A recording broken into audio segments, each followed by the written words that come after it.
Hello दोस्तों, एक बार फिर से आ गए हैं हम तुम्हारे लिए। हमारे क्लास में एक बार फिर से हम तुम्हारा स्वागत कर रहे हैं। पिछले कुछ क्लासेस में हमने तुम्हें ऑर्गेनिक केमिस्ट्री में आने वाले रिएक्शंस के मैकेनिज्म के साथ इंट्रोड्यूस किया। थोड़ा थोड़ा हर मैकेनिज्म के बहुत ही ज़्यादा गहराई में हम नहीं गए, हर मैकेनिज्म पर थोड़ा थोड़ा तुम्हें समझाया ताकि कोई फंक्शनल ग्रुप ऑर्गेनिक केमिस्ट्री में तुम्हारे सामने आ जाए। जैसे अल्कोहल ही आ गया या एल्डिहाइड और कीटोन ही आ गया, तो तुम थोड़ा सोच सको कि यहाँ पर कैसे कैसे रिएक्शंस पॉसिबल है। और मैकेनिज्म्स को समझने के बाद अब यहाँ से हम लोग एक एक फंक्शनल ग्रुप पर बारी बारी से डिस्कशन करेंगे। एल्केन्स पर बातें करेंगे, एल्कीन्स पर बातें करेंगे, एल्काइंस पर बातें करेंगे, alkyl halides, alcohols, aldehydes, ketones, carboxylic acids, उनके फंक्शनल डेरिवेटिव्स, अमीन्स और पूरा का पूरा एरोमेटिक कंपाउंड्स का एक क्लास जिसमें बेंजीन और बेंजीन के डेरिवेटिव्स होंगे। तो सबको हम वन बाय वन स्टडी करेंगे। और प्रत्येक फंक्शनल ग्रुप के अंदर, जैसे मान लो हम अल्कोहल के बारे में पढ़ रहे हैं, तो हमको दो पार्ट में स्टडी करनी है। एक, अल्कोहल्स को कैसे कैसे बनाया जा सकता है इसको समझना है, और दूसरा, अल्कोहल्स कैसे कैसे रिएक्शंस करेंगे इसको समझना है। फिर से एक बार कह देते हैं, अल्कोहल्स को कैसे कैसे बनाया जाएगा। अगर हमें कोई अल्कोहल बनाना हो तो हम उसे किन मेथड्स से, किन विधियों से बना सकते हैं, इस पर बातें करनी है। और अब हमारे हाथ में यदि एक अल्कोहल आ गया है तो ये अल्कोहल कैसा कैसा रिएक्शन कर सकता है, इसकी प्रॉपर्टीज क्या है। तो मेथड्स फॉर प्रिपरेशन एक पार्ट और केमिकल प्रॉपर्टीज दूसरा पार्ट। प्रत्येक फंक्शनल ग्रुप के साथ हमें यही करना है। तो 10-12 फंक्शनल ग्रुप है, थोड़ी थोड़ी बातें सब पर हम लोग करेंगे। और आज के क्लास में हम लोग एल्केन्स, सबसे पहले हम लोग एल्केन्स के ऊपर डिस्कशन स्टार्ट करेंगे। एल्केन्स तुम जानते ही हो कि कार्बन कार्बन सिंगल बॉन्ड और बाकी के बचे हुए बॉन्ड्स को सेटिस्फाई करने के लिए जरूरी संख्या में हाइड्रोजन लगा दो, तो इन्हें ही एल्केन्स कहा जाता है। इंट्रोडक्शन में, यूपीएससी नॉमेनक्लेचर में ये सारी बातें हम लोगों ने काफी अच्छे से करी हैं, तो ये सब हमें कहने की जरूरत नहीं है। हमें एल्केन्स के अंदर दो पार्ट में स्टडी करनी है। पहला पार्ट होगा methods for preparation, methods for preparation of alkenes. Alkenes को बनाना कैसे है, बनाने के मेथड्स के ऊपर हमारी बातें होंगी। और दूसरा पार्ट होगा प्रॉपर्टीज। प्रॉपर्टीज में भी स्पेशली केमिकल प्रॉपर्टीज, कहीं कहीं थोड़ी बहुत हम लोग फिजिकल प्रॉपर्टीज पर भी डिस्कशन कर लेंगे, लेकिन most of the time chemical properties, या फिर सीधे सीधे बोलो chemical reactions, chemical reactions of alkenes. प्रत्येक फंक्शनल ग्रुप के साथ ऐसे दो पार्ट में स्टडी करनी है। अभी हम लोग एल्केन्स के बारे में स्टडी कर रहे हैं। एल्केन्स को पूरा कर लेंगे तो एल्कीन्स पढ़ेंगे, फिर एल्काइंस पढ़ेंगे, फिर एल्किल हैलाइड्स पढ़ेंगे, फिर अल्कोहल्स पढ़ेंगे। इसी तरह से धीरे धीरे आगे बढ़ते चले जाएंगे।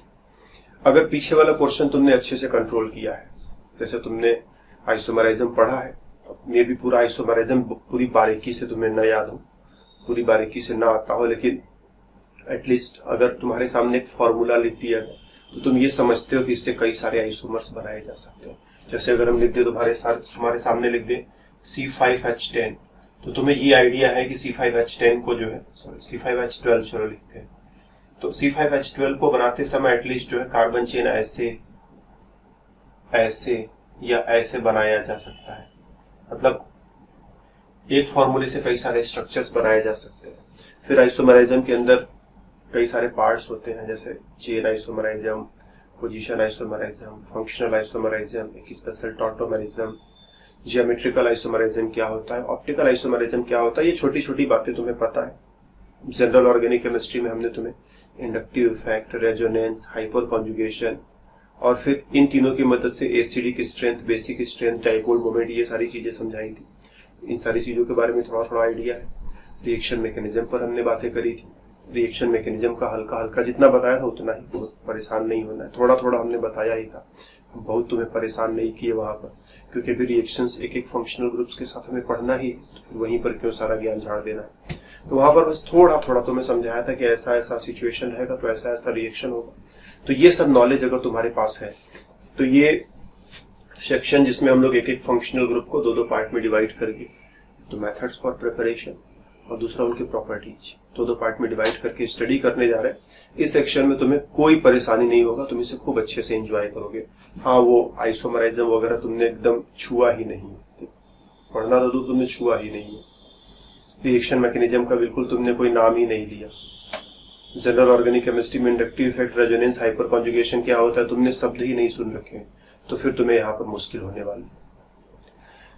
तो आई होप तुमने उन चीजों को जाना है, सीखा है, और अब हम लोग आगे बढ़ने को तैयार है। So methods for preparation of alkenes. Alkenes को बनाने के मेथड्स क्या क्या हो सकते हैं? तो कई सारे मेथड्स होंगे, हम लोग वन बाय वन धीरे धीरे आगे बढ़ेंगे। पहला मेथड हाइड्रोजिनेशन ऑफ एल्कीन्स। अगर हमारे पास कहीं कोई एल्कीन है, जैसे सपोज सबसे छोटा, सबसे प्यारा, सबसे सिंपल एल्कीन यही ले लिया जाए, इसमें हम हाइड्रोजन ऐड करते हैं। हाइड्रोजन ऐड करेंगे, ये डबल बॉन्ड से सिंगल बॉन्ड हो जाएगा। एक हाइड्रोजन इस तरफ, एक हाइड्रोजन इस तरफ। तो अभी तक ये एल्कीन हुआ करता था, कार्बन कार्बन डबल बॉन्ड है तो एल्कीन हुआ करता था, सिंगल बॉन्ड हो गया तो एल्केन हो गया। तो एल्कीन्स में हाइड्रोजन जोड़ करके एल्कीन्स तक पहुंचा जा सकता है। और ध्यान रखना, हाइड्रोजन ऐसे सीधे नहीं जोड़ दोगे, इसके लिए तुम्हें थोड़ा प्लेटिनम या फिर पैलेडियम या फिर निकेल, इसकी जरूरत पड़ेगी। साथ ही साथ टेम्परेचर और प्रेशर भी अप्लाई करना पड़ेगा। तो इन कैटालिस्ट प्लेटिनम, पैलेडियम, निकेल, तीनों में से कोई भी एक ले लो। सुटेबल टेम्परेचर करीब करीब 250 डिग्री सेल्सियस के आसपास का टेम्परेचर हम लोगों को यहाँ पर रिक्वायर्ड होता है। सुटेबल टेम्परेचर ले लिया जाए, करीब करीब 250 डिग्री सेल्सियस के आसपास का टेम्परेचर चाहिए होता है। जरूरत पड़ने पर प्रेशर भी अप्लाई करते तो ये रिएक्शन आसानी से पूरा हो जाता है। तो कोई भी एल्कीन है, इसमें हाइड्रोजन ऐड करो और हाइड्रोजन ऐड करके बात खत्म करो। जैसे हम कोई बड़ा एल्कीन ले ले, और हमारे पास ये एल्कीन है,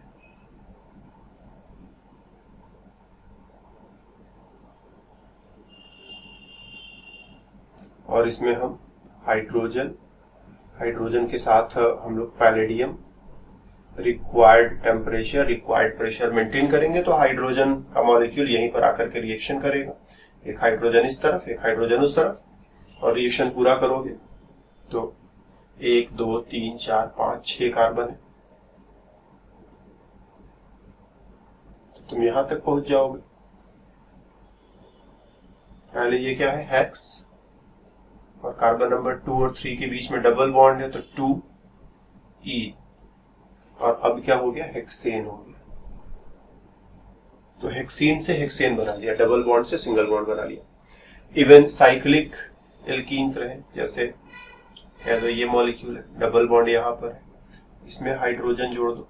हाइड्रोजन के साथ चलो इस बार निकेल ले लिया, टेम्परेचर और प्रेशर रिक्वायर्ड अमाउंट में रखा, तो एक हाइड्रोजन इधर ऐड होगा, एक हाइड्रोजन इधर ऐड होगा।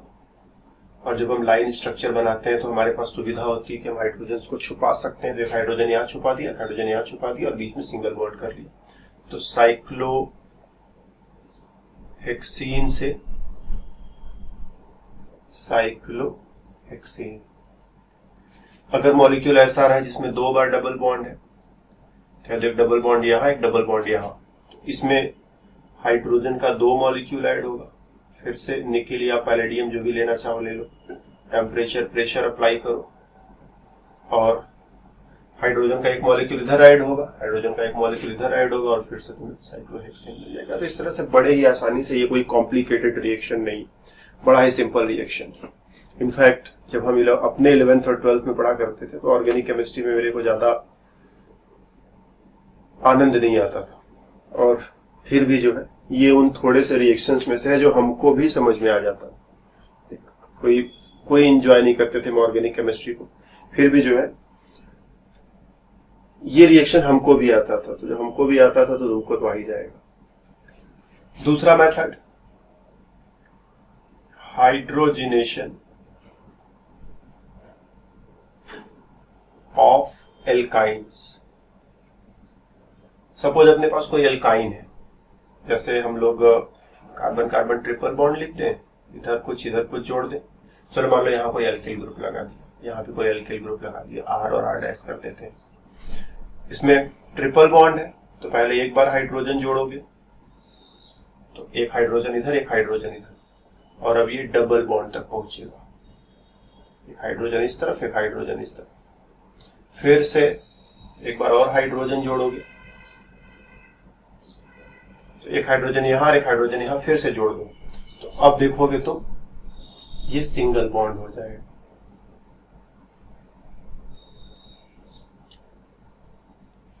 तो ट्रिपल बॉन्ड में हाइड्रोजन जोड़ा तो डबल बॉन्ड में फिर हाइड्रोजन जोड़ा तो सिंगल बॉन्ड। और हमें 2 बार काम नहीं करना है, एक ही बार में हम ढेर सारा हाइड्रोजन लेंगे, मतलब 1 मोल इसका लेंगे, और हाइड्रोजन चूंकि मेरे को 2 बार चाहिए इसीलिए 1 मोल इसका लिया प्लस 2 मोल हाइड्रोजन का लिया, और ऊपर जो कैटालिस्ट यूज किया था उसी में से कोई फिर से निकिल ले लो, पैलेडियम ले लो, प्लेटिनम ले लो, थोड़ा टेम्परेचर अप्लाई कर दो, थोड़ा प्रेशर अप्लाई कर दो, 2 मॉलिक्यूल्स हाइड्रोजन के यहाँ इस ट्रिपल बॉन्ड पर ऐड कर दोगे। Now we have R CH2 CH2 R dash. तो जैसे डबल बॉन्ड पर हाइड्रोजन जोड़ा था वैसे ट्रिपल बॉन्ड पर भी हाइड्रोजन जोड़ेंगे, और हाइड्रोजन जोड़ करके एल्काइन से एल्केन तक पहुंच जाएंगे, कोई मुश्किल काम नहीं है। थर्ड मेथड,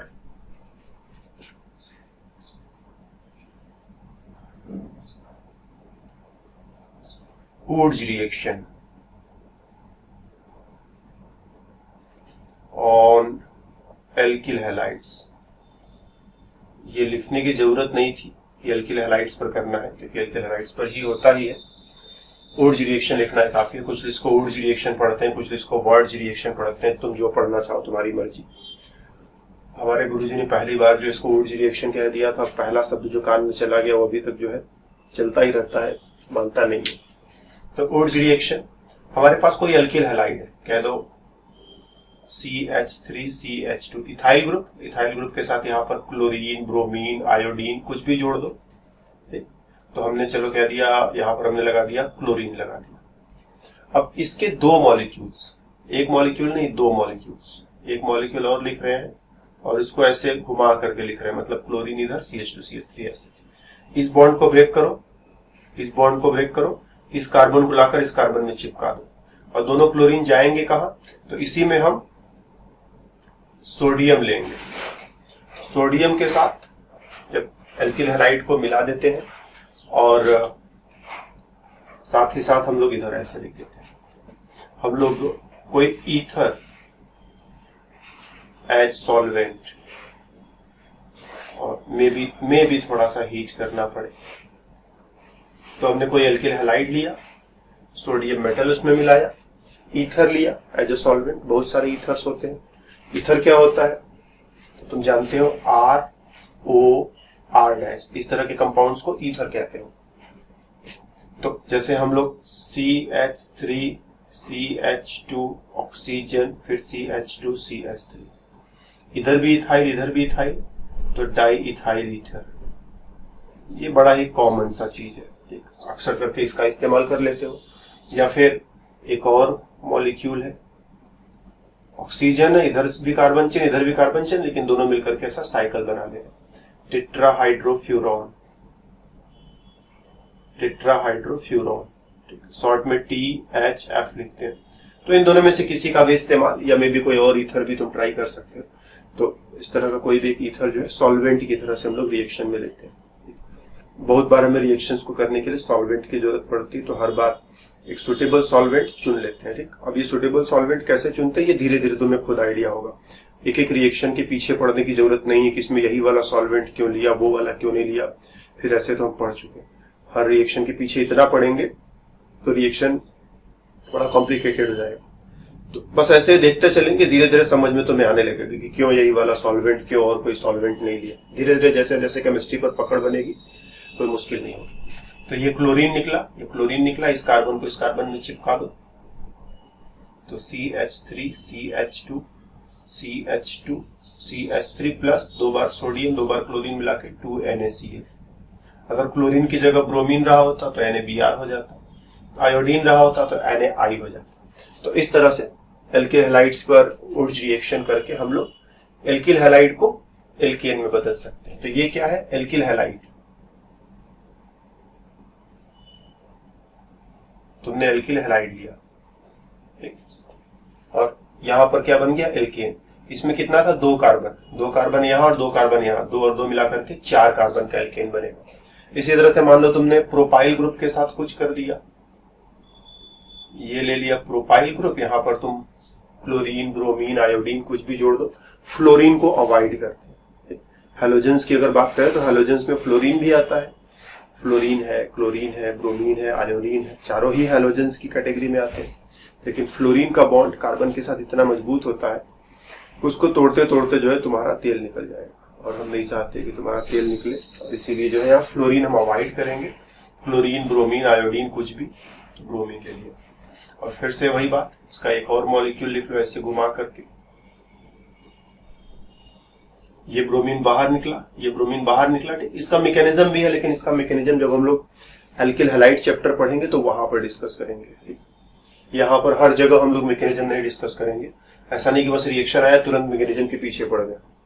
इसीलिए सबसे पहले तुम्हें थोड़ा सा मैकेनिज्म से इंट्रोड्यूस करा दिया कि थोड़ा थोड़ा जान लो। और कुछ रिएक्शंस को जो बेहद सिंपल रिएक्शंस है, जो देखते ही समझ में आ जाते हैं, उनको हम लोग बिना मैकेनिज्म के भी आगे बढ़ा सकते हैं। मैकेनिज्म की जरूरत हमें क्या होती है कि रिएक्शन कॉम्प्लिकेटेड है, सीधे सीधे मेमोरी में जा नहीं रहा है, देख करके समझ में नहीं आ रहा है क्या कैसे घूम गया, क्या कहाँ चला गया, तो हम मैकेनिज्म हम लोग पहले खोजते हैं। और जहाँ सिंपल रिएक्शन है पहले रिएक्शन देख लेते हैं, फिर अगर सोचना है तो सोचेंगे कैसे कैसे हुआ। तो रिएक्शन तो बहुत ही सिंपल है, उसको ध्यान में रखना कोई मुश्किल काम नहीं है। टेट्राहाइड्रोफ्यूरॉन इस बार ले लिया सॉल्वेंट, थोड़ा हीट भी अप्लाई कर दिया। तो इस रिएक्शन को ध्यान में रखना कोई मुश्किल काम नहीं है, इसको ध्यान में रखेंगे। और रही बात मैकेनिज्म की, तो मैकेनिज्म जब हम लोग एल्किल हैलाइड वाला चैप्टर पढ़ेंगे तो वहां ये रिएक्शन फिर से फेस करेंगे, वहां इसका मैकेनिज्म लिखेंगे। तो 3 कार्बन इधर, 3 कार्बन इधर, 3 और 3 मिलाकर के 6 हो जाएंगे। तो इस कार्बन को ले जाकर के इस कार्बन में जोड़ दो,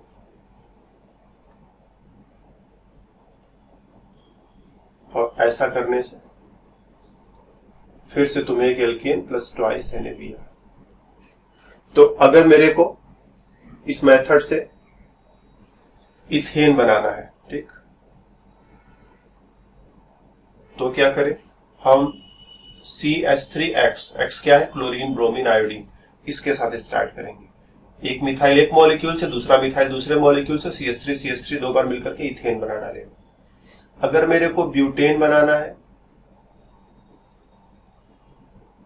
तो यहां से सोचे, ब्यूटेन को 2 बराबर पार्ट्स में डिवाइड कर दे, तो एक इथाइल इधर हो जाता है, एक इथाइल उधर हो जाता है। तो हम कुछ इथाइल क्लोराइड, इथाइल ब्रोमाइड या इथाइल आयोडाइड को ऊर्ज रिएक्शन में शामिल करें तो इससे यहां तक पहुंच जाएंगे, क्योंकि रिएक्शन में इसके 2 मॉलिक्यूल्स पार्टिसिपेट करेंगे और दोनों मॉलिक्यूल्स मिलेंगे, दोनों का ये X निकल जाएगा और एल्किल आपस में जोड़ करके ब्यूटेन बना लेंगे।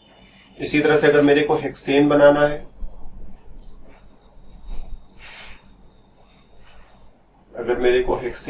है, तो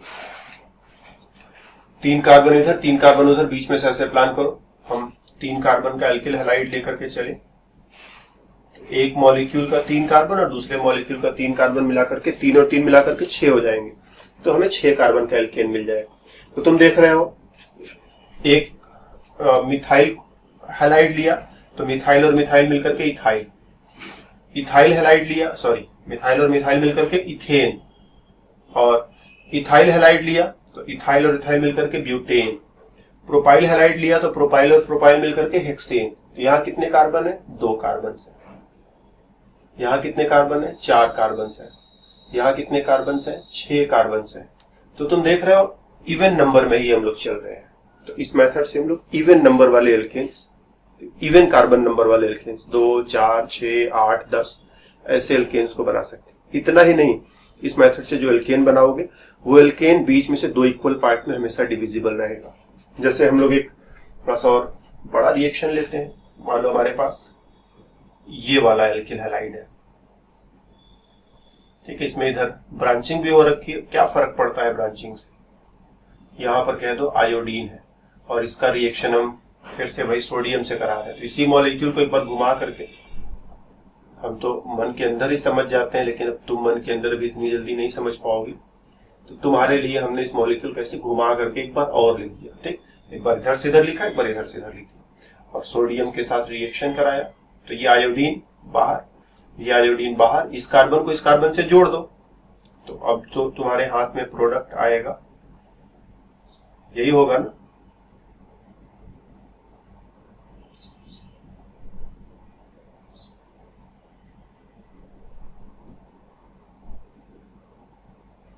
प्लस 2 टाइम्स NaI। तो इस तरह से तो अब जो एल्केन बना है, तुम इसमें देखो, इसमें कितने कार्बन है, 1 2 3 4 5 6, तो जरूर इसमें 12 कार्बन होंगे और साथ ही साथ जो इधर वाला पार्ट है वही उधर वाला पार्ट है। तो हम इस स्ट्रक्चर को बीच में से चाहे तो दो पार्ट में डिवाइड कर सकते हैं। तो जब ऐसे डिवाइड होता है तो हम बोलते हैं सिमेट्रिकल। हम क्या कहते हैं, वर्ड यूज करते हैं सिमेट्रिकल। तो symmetrical alkane with even number of carbon items. तो इस मेथड से जब भी कोई एल्केन बनेगा, जब भी कोई एल्केन बनाओगे, सिमेट्रिकल एल्केन बनाओगे और ऐसा एल्केन जिसमें even number of carbon atom. कभी कभी हमारे मन में यह आ सकता है, जैसे मान लो हम प्लान कर रहे हैं कि मेरे को इस मेथड से पेंटेन बनाना है, बना सकते हैं कि नहीं बना सकते हैं। इस मेथड से पेंटेन बनाना है तो पेंटेन को बीच में से दो पार्ट में डिवाइड करें, 5 कार्बन है, 2.5 कार्बन उधर और 2.5 कार्बन इधर, लेकिन 2.5 कार्बन का कोई एल्किल हैलाइड होता नहीं है। तो हम क्या करें, पेंटेन को थोड़ा यहां से बीच में से दो पार्ट में डिवाइड करें, 2 कार्बन एक तरफ, 3 कार्बन एक तरफ। अगर हम ऐसा रिएक्शन प्लान करें, CH3 CH2, मान लो यहां ब्रोमीन ले लिया और इधर जो है, इधर भी ब्रोमीन ही चलो ले लेते हैं, CH2 CH2 CH3। अगर इन दोनों को रिएक्शन करा दें, ठीक, सोडियम ले लिया, ईथर ले लिया, हीट भी अप्लाई कर दिया। सोडियम कितनी बार लेना, एक बार के 2 बार। तो ऊपर बैलेंस रिएक्शन हम लोग लिख रहे थे तो हम लोग देख रहे थे 2-2 सोडियम ले रहे हैं। तो जब इस तरह से हम एरो के ऊपर कोई चीज लिखते हैं तो हमारा मतलब है कि हमने सोडियम लिया।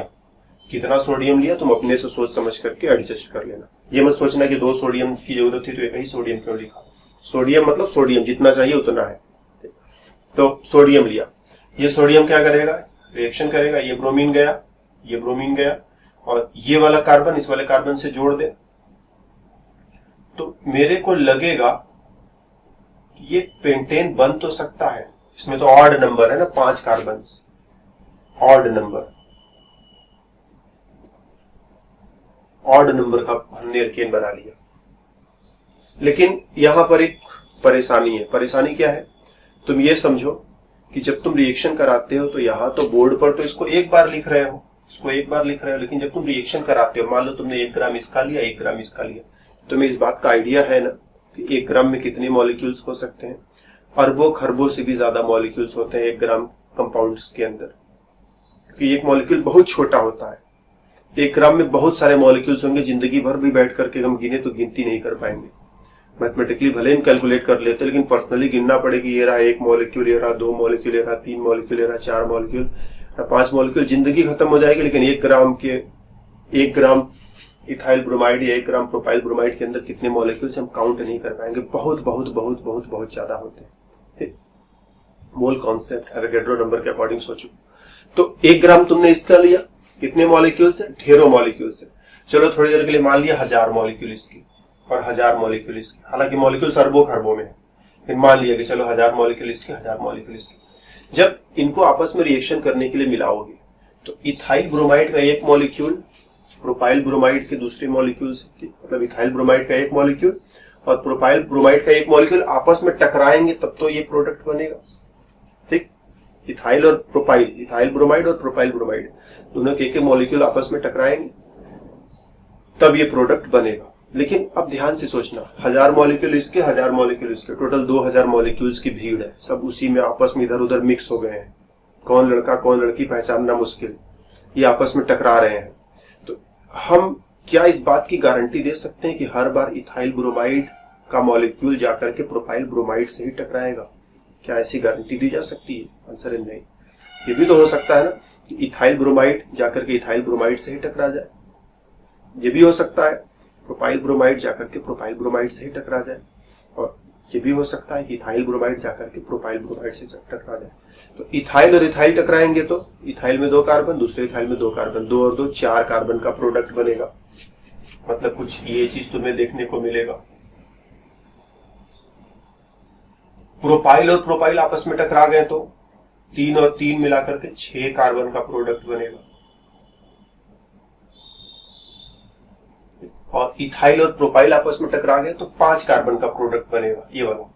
तो मतलब हमें 3 प्रोडक्ट्स मिलेंगे इस रिएक्शन में। हमको लगा था कि ये और ये रिएक्शन करेंगे तो ये बनेगा, लेकिन केवल ऐसा नहीं है। जब इस मिक्सचर को तुम लोगे, पेपर पे तो लगता है कि एक बार है, ये एक बार है, लेकिन एक बार नहीं, अरबों खरबों मॉलिक्यूल्स, और वो मॉलिक्यूल्स आपस में टकरा रहे हैं।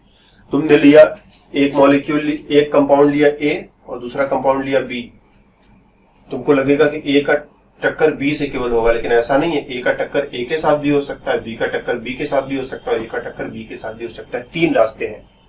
ठीक, हमने 1000 मॉलिक्यूल इसके ले लिए, 1000 मॉलिक्यूल इसके ले लिए। एक्चुअलिटी में तो अरबों खरबों से भी ज्यादा मॉलिक्यूल्स लेते हैं, लेकिन सोचने समझने के लिए चलो 1000 के स्केल पर सोच लेते हैं। 1000 मॉलिक्यूल इसका, 1000 मॉलिक्यूल इसका। ऐसा नहीं है कि बस ए और ए का टक्कर होगा, सॉरी ए और बी का टक्कर होगा। ये भी हो सकता है कि ए और ए का टक्कर हो जाए और बी का टक्कर हो जाए। तो 3 तरह के टक्कर और 3 तरह के प्रोडक्ट्स, वही चीज तुमने यहाँ पर किया है। इथाइल और इथाइल मिला दिया ब्यूटेन, प्रोपाइल और प्रोपाइल मिला दिया हेक्सेन, और इथाइल और प्रोपाइल मिला दिया पेंटेन। तीनों का मिक्सचर बनेगा, तीनों का मिक्सचर बनेगा। मिक्सचर में ये सबसे ज्यादा बनेगा, ये मेजर होगा। ठीक, ये कैसे समझे?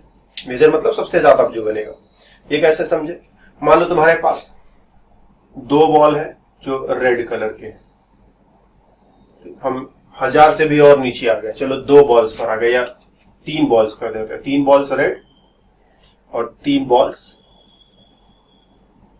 ग्रीन। तुमने इन बॉल्स को एक कंटेनर के अंदर डाल दिया। 3 रेड कलर के बॉल्स, 3 ग्रीन कलर के बॉल्स। ये रेड वाला उतना रेड नहीं है, लेकिन फिर भी चलो काम चलाओ, रेड है। अब इस कंटेनर को जोर से इधर उधर हिलाओ डुलाओ, ये बॉल्स जो है आपस में टकराएंगे। कौन किससे टकराएगा? देखो, रेड वाला रेड वाले से टकरा सकता है, ग्रीन वाला ग्रीन वाले से टकरा सकता है, रेड वाला ग्रीन वाले से टकरा सकता है। रेड रेड टकराने का चांस क्या है? या तो ये इससे टकराए या तो इससे टकराए, कुछ ही ना, मतलब 2 ही चांस दिखाई पड़ रहे हैं। ग्रीन वाला ग्रीन वाले से टकराए तो ये इससे टकराए, ये इससे टकराए, थोड़े से ही चांस दिखाई पड़ रहे हैं। रेड वाला ग्रीन वाले से टकराए तो देखो ये इससे टकरा सकता है, ये इससे भी,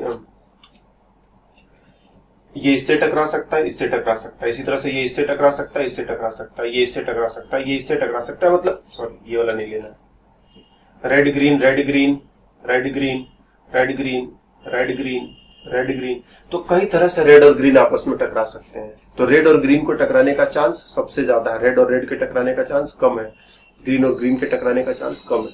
तो ठीक वैसे ही यहाँ पर जब तुम इथाइल और प्रोपाइल को मिलाओगे तो इथाइल और इथाइल टकराने का चांस कम है, प्रोपाइल और प्रोपाइल को टकराने का चांस कम है, जबकि इथाइल के साथ प्रोपाइल के टकराने का चांस ज्यादा है। तो जो टक्कर ज्यादा होगी वो प्रोडक्ट ज्यादा बनेगा, इसीलिए ये मेजर और ये दोनों बनेंगे। कह दो ये 50%, ये 25%, ये 25%, ये ज्यादा बनेगा और ये दोनों कम कम बनेंगे।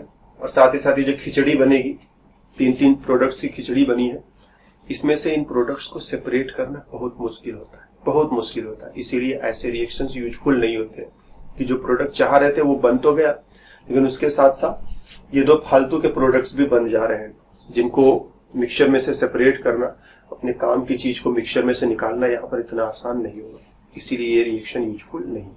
Right, okay, go ahead. बहुत हम लोगों ने बात कर ली। चौथा reaction, Corey House reaction. Corey House reaction on alkyl halides again. कोई एल्किल हैलाइड ले लो, जैसे हमने ले लिया CH3, CH2, CH2 और ब्रोमीन ले लिया, प्रोपाइल ब्रोमाइड का हो गया, प्लस कोई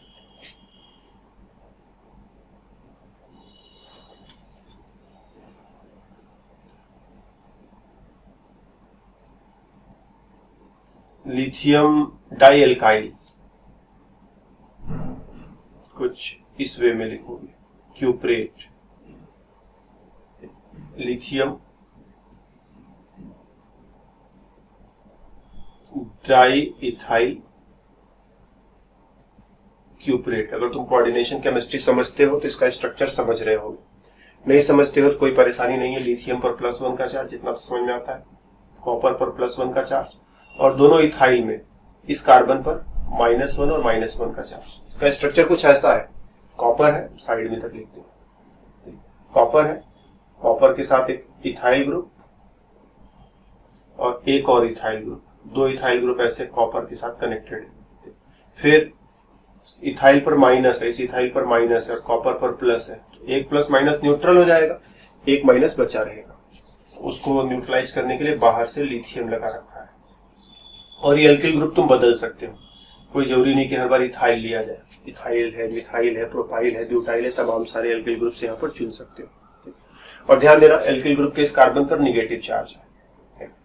तो जब हम इसका रिएक्शन किसी एल्किल हैलाइड से कराएंगे तो ब्रोमीन पर माइनस, कार्बन पर प्लस, ब्रोमीन ज्यादा इलेक्ट्रोनेगेटिव है। एक मैकेनिज्म पढ़ते समय ये सब चीज हमने खूब डिस्कस किया है।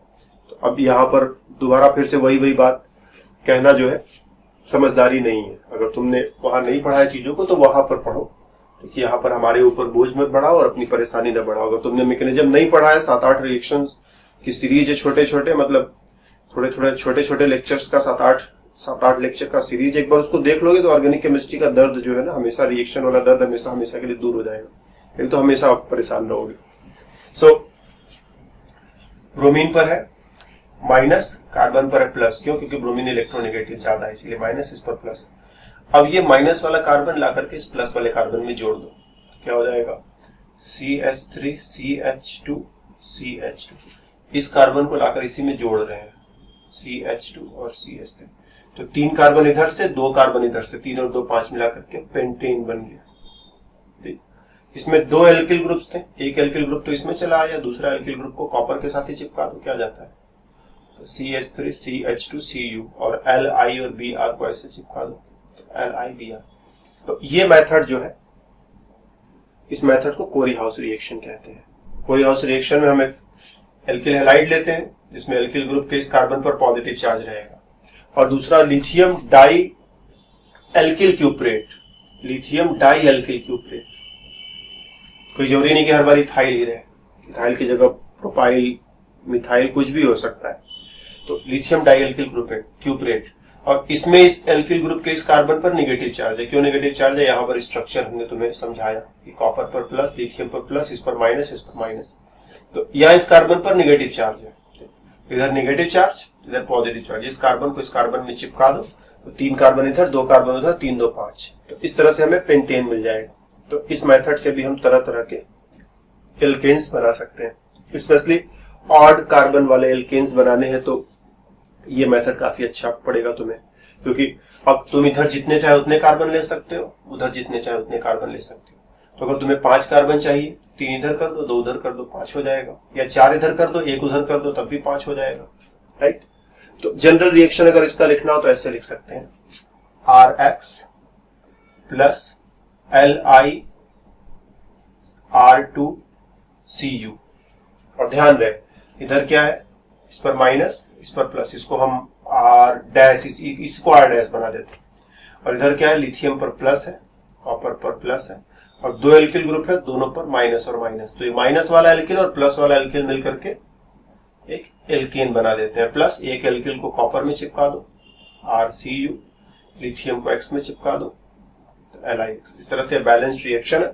अब तुम जैसा जैसा एल्किल ग्रुप यहाँ पर चुनोगे वैसा वैसा एल्केन जो है बन करके तुम्हें मिल जाएगा। तो इस क्लास में अब हम इतने पर ही रुकेंगे, क्लास की लंबाई ज़्यादा रख करके हम तुम्हें परेशान नहीं करेंगे।